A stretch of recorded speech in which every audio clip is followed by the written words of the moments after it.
Hi partner, golden tip 10. ABC sharing profit losses 3:2:1, right? With effect from 1st April, decided to share equally. Okay. For which of the following balances C will be credited? அப்போ C அக்கௌண்ட்டை credit பண்ண சொல்கிறாங்க. அப்போ முதல்ல யாருக்கு gain யார் sacrifice பண்ணுறான்னு பார்ப்போம். Volt ratio 3:2:1, new equal. அப்போ சாக்ரிஃபைஸ் பார்ப்போம். 3:2:1னா 3/6, 2/6, 1/6, நியூ 1/3. அப்போ 2/6, 2/6. இப்போ பார்த்தீங்கன்னா ஏக்கு குறையுது, ஏ சாக்ரிஃபைஸ் 1/6. பிக்கு அதே தான் 2/6 தான் இருக்கு.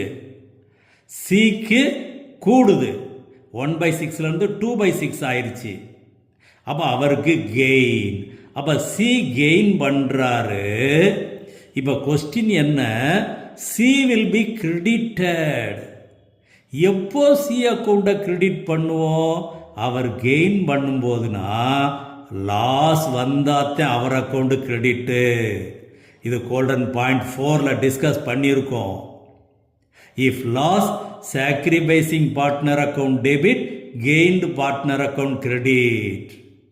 அப்போ லாஸ் இருக்கா பாரு. இதில் general reserve 36,000 and profit loss credit. அப்போ ரெண்டுமே கெயின் தான். General reserve 12,000 and profit loss debit 26,000. அப்போ இதில் லாஸ் கூடுதலாக இருக்குது. அப்போ இதுதான் சரியான answer.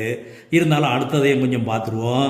General reserve 54, profit loss debit 36. அப்போ இதில் கெயின் தான் அதிகமாக இருக்குது, ரிசர்வ் அதிகமாக இருக்குது.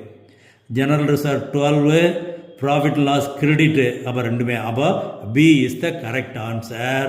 அப்போ இதில் நீ கவனிக்க வேண்டியது கோல்டன் பாயிண்ட் 4ல சொன்ன மாதிரி if loss sacrificed partner debit, gained partner credit. அந்த ரூலை கரெக்டாக ஃபாலோ பண்ண ஆன்சர் சரியாக வரும்.